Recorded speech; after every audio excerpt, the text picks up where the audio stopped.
Hi guys, I'm Asif Ali and you're watching CGHOW video, and today I have created this shader in Unreal Engine 4.27, and this is not tutorial from scratch because I have already done the main thing in my previous tutorial. I highly recommend this tutorial, random function in UE5, and this tutorial is in UE4.27.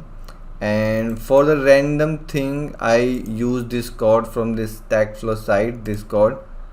Okay, and I just made a function of this code, so here it is. This is my function and I'll show you how I created this. So it's a breakdown, so let's start this, and I'll put this file on my Patreon so you can download. So let's start this video. So first of all, I have this random function, and how it's working, you need to just give the UVs and it will show you the random. Like if I copy and paste it here and texture coordinate, and I'll just put some value here, and if I preview, it is a noise, you can see. So what is